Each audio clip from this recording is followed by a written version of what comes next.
درود شنوندگان گرامی، راغبان ادبیات،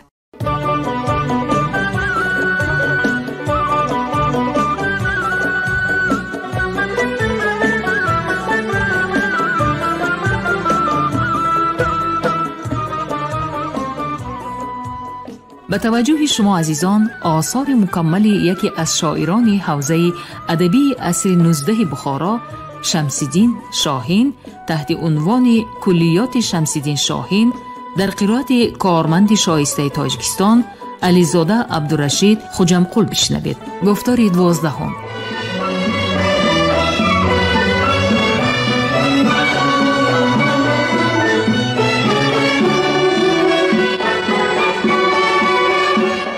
شناخت و بزرگداشت گذشتگان ملت یکی از عنصرهای افتخار وطنداری به شمار می رود. از این رو اقدام پرزیدنت جمهوری تاجیکستان محترم امامعلی رحمان در مورد رو آوردن به گذشته فرهنگ ملت در رابطه با درک مقام گذشته و امروزه تاجیکان در گسترش تمدن بشری شایسته تحسین است.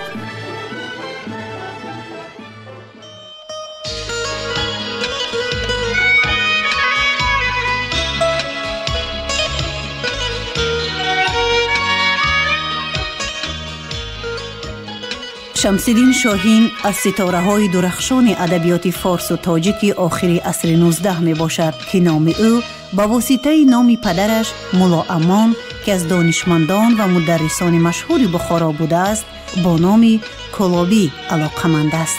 استاد صدرالدین عینی در نمونه ادبیات تاجیک چنین فرمودند: پدر شاهین مولا امان نام کلابی است. از وطن اصلیش به نیت تحصیل علم به بخارا آمده در اینجا توطن و ازدواج کرده. شاهین در بخارا تولد یافته و کسب و کمال نموده است.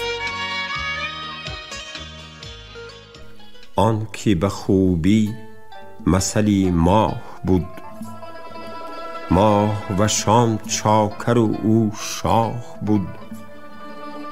آنچه ز لب گل کندم ناله است، آنچه ز دل سر کشدم آه بود. حاصل ما مایه‌ای بی حاصلی است، دانه بری خرمنی ما کاه بود. هیچ سوی کعبه نپیوندمی، گر بدری میکده ام راه بود. مسلک تحقیق که شاهین سپرد، بدرقه اش طینت آگاه بود.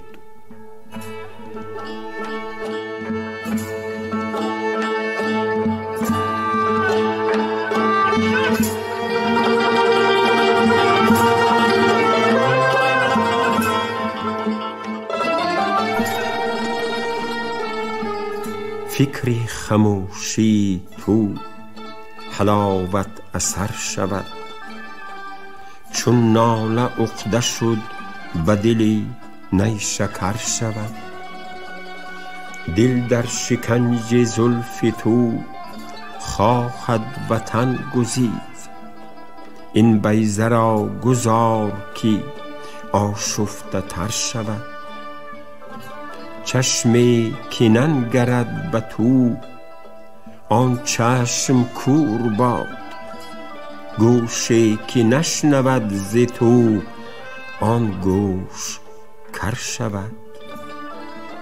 بر من خبر رسید که شد محتضر رقیب، کردم دعای خوش که از این هم بتر شود. شاهین اگرچه شبه نیاموخت آدم است، ای مدعی مباد کسی چون تو خر شود.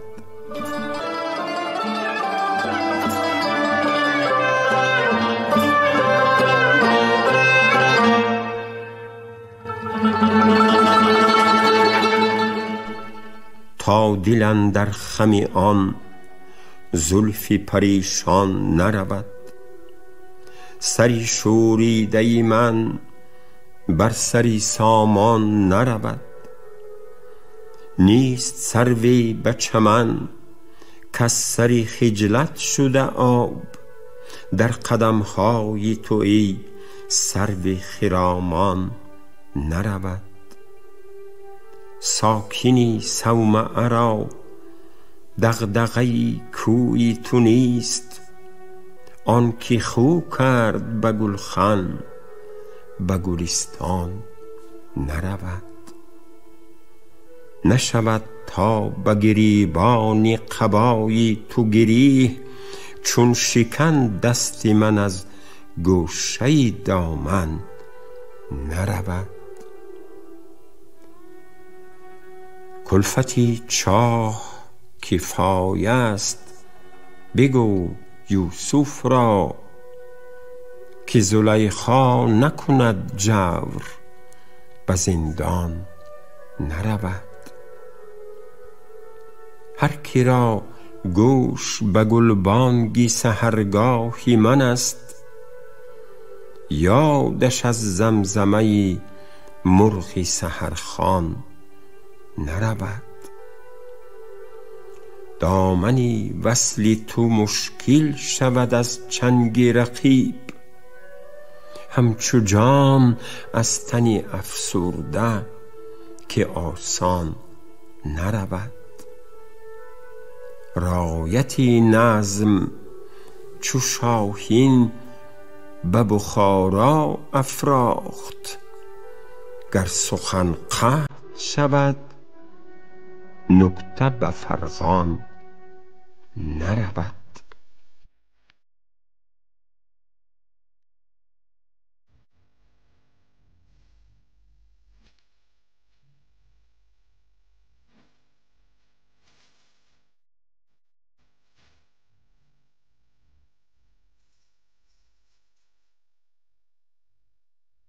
هرگز ز من مباد که زینسان خطا رود. کز زلف او کنایه به مشکی خطا رود. با نقش پای او که بود قبله مراد. فیض اجابت از کف دست دعا رود. دل می برد ز لعل توام آرزوی کام. بگذار تا مریض به دارالشفا رود. خوردم به خاک پای تو از بس به کیش عشق. سوگند نبود آن که به نام خدا رود. جز من که دست بر سری زلف تو می زنم. کو زهره که کس به دم اژدها رود. ما هم به خاک میکده خواهیم جبهه سود. گر شیخ خانقاه بروی هوا رود. شاهین نهد به خاک درت جبهه امید. مجنون از آستانه لیلی کجا رود.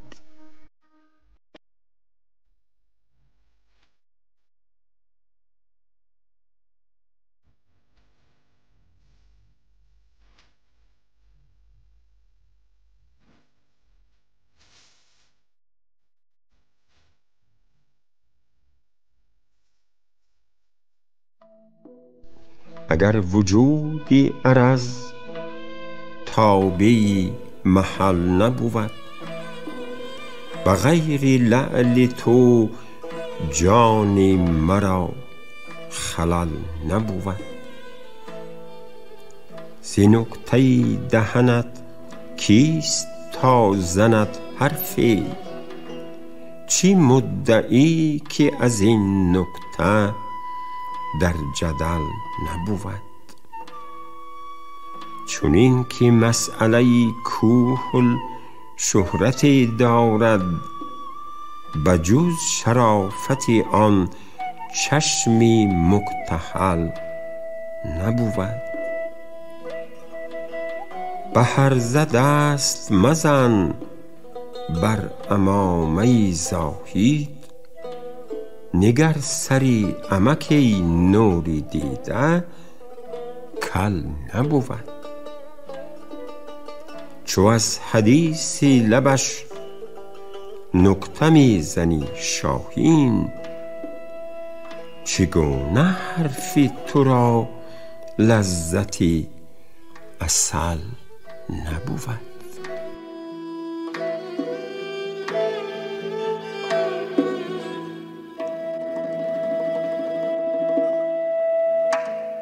گر به نظاره باغم هوسی می آید، بی تو هم گل به نظر خار و خسی می آید. آمدی بر سری بالینم و دل بر دری چشم، به امیدی نگهی باز پسی می آید.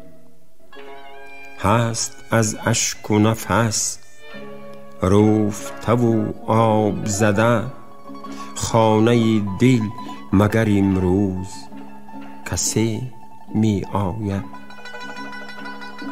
باد گر زور بود محفل ما را چه خلل، که در او محتسب یا عسس می آید.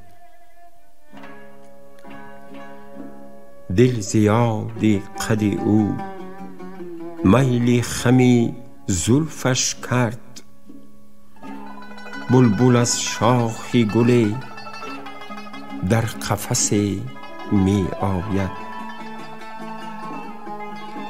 یار هر جا که رود هست رقیب از دنبال، نیست شهدی که نه بر وی مگس می آید. گر بجوید خبر از مردن شاهین، گوی نفسی آی که از وی نفسی می آید.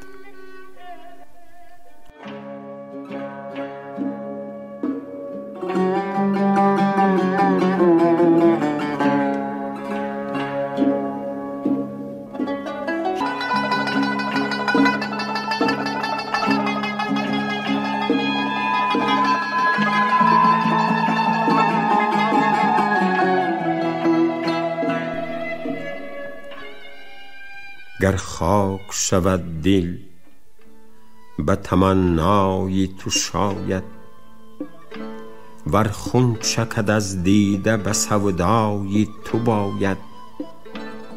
کو ناخن اقبال که سرپنجه تقدیر، تا عقده ام از کاری فرو بسته کشاید. هرگیز شده باشد که چو من هرزه خیالی، با دلبر خود بی سبب تند برآید. نادیده گناه پی اندیشه باطل، بیهوده دلی نازکش آزرده نماید. آزرد اگر جان ز تو رنجید وگر دل، بازد دل و جانم اگر آیی بیگراید. بازآی که شاهین نکند چهره پر از خاک، تا جبهه به خاکی کف پای تو نساید.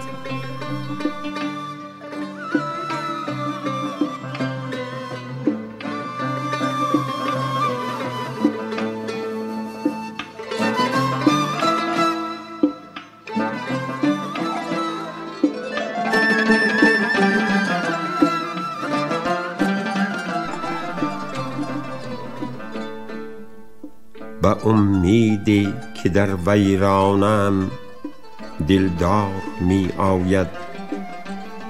برون هر لحظه جانم از بدن 100 بار می آید. ندانم نغمه پردازی خیالی کیست دل یا رب، به گوشم کز نفس هر دم صدایی تار می آید. خموشی سرمه می ریزد ز بیم یأس در کامم، به عرضی مطلبی دل بر لبی اظهار می آید. بود روی تو از بس خط هجوم آورده بر گردش، گلی کز دیدنش در دیده موجی خار می آید.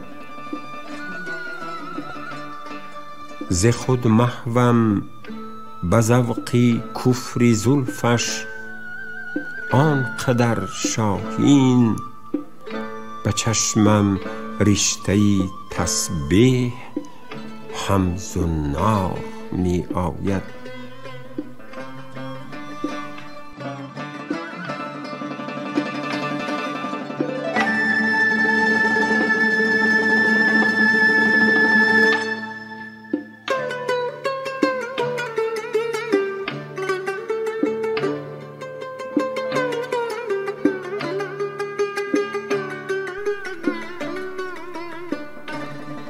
شبی به یاد تو بودم که صبح گاهی نوید، عروسی نامه سر از حجله لفافه کشید.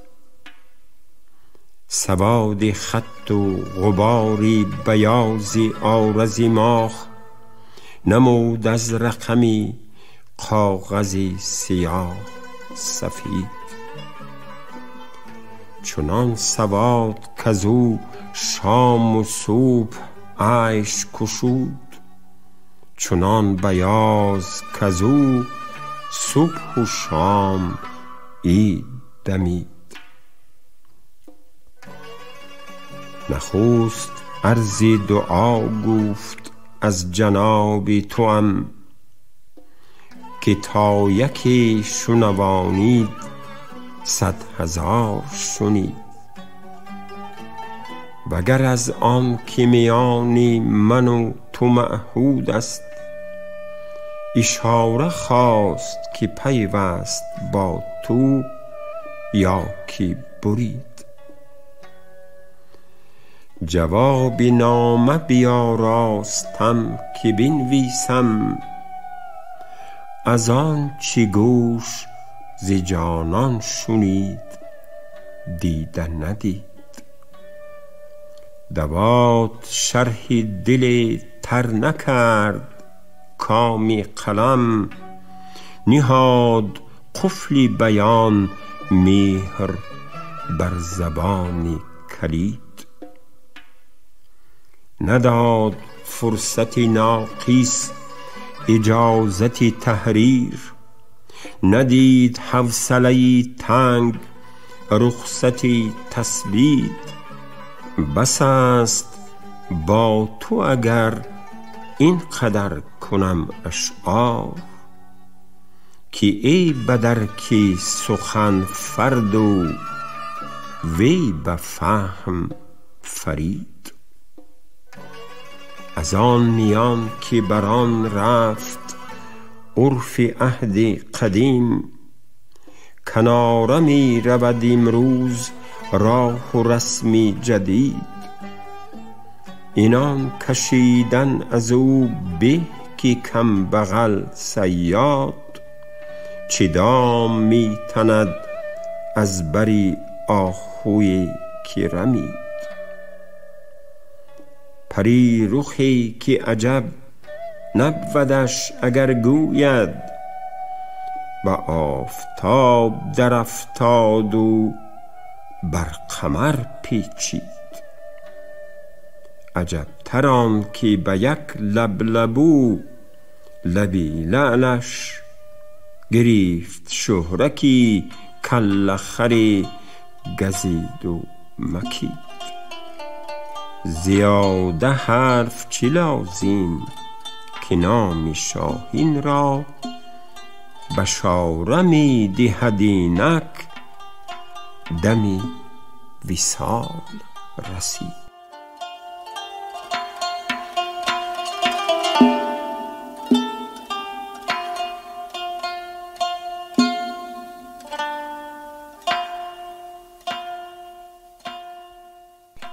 ای مرا همچو سورینت گشته چشم تر سفید، بی رخت بازا که چون چشمم نگردد سرسفید. گرچه آرم قصه هجری تو صدره در قلم، همچنان از آب چشمی من بود دفتر سفید. تا تو آیی همچو نرگس ز انتظاری مقدمت، دیده نو بادگانی باغ شد یک سر سفید. نیست نوری صبح پنداری شبی هجری تو چرخ، کرده بر سر چون عجوزی ماتمی چادر سفید. نیست آسان عشق یوسف طلعتان، هوشیار باش کرده داغ این عزیزان چشم پیغمبر سفید. گرچه ساقش موی خجلت افکند در چشم شیر، لیک صد چندان آن ساق است بالاتر سفید. داغ نکبت می توان برد از جبین تاریم، چون هما گر زاغ را گردد شبستان پر سفید. فکری بکرم تربیت هرگز ندید از روزگار، رفت چندین عید و ماند انگشت این دختر سفید. نیست پیری موجب حرمت فقیه شهر را، حکم آن دارد که شاهین گشت یالی خر سفید.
کس ندید دست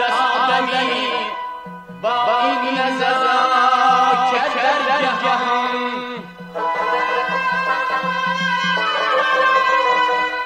یا گلی باغ ایران یا سر بوستان خواهد یا سر بوستان خواهد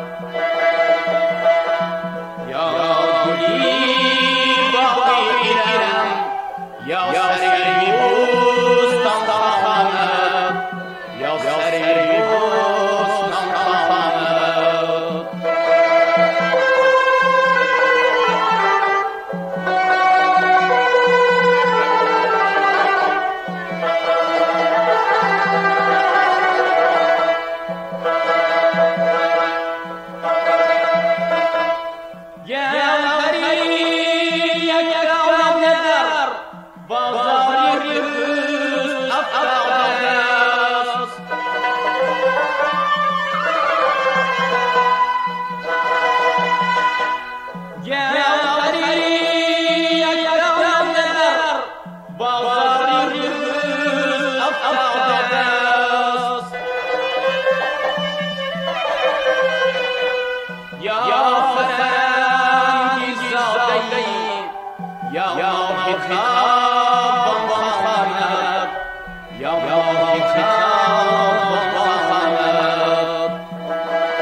شنوندگان ارجمند، شما گفتار 12 را از روی کلیات شمس‌الدین شاهین در قرائت کارمند شایسته تاجیکستان علیزاده عبدالرشید خوجمقل شنیدید. کارگردان گفتار شیرعلی نغزلی، صدابردار کریم طالبوف. تا برنامه‌های دیگر روح بالیده، خاطری جمع و تندرستی تمنا می‌کنیم.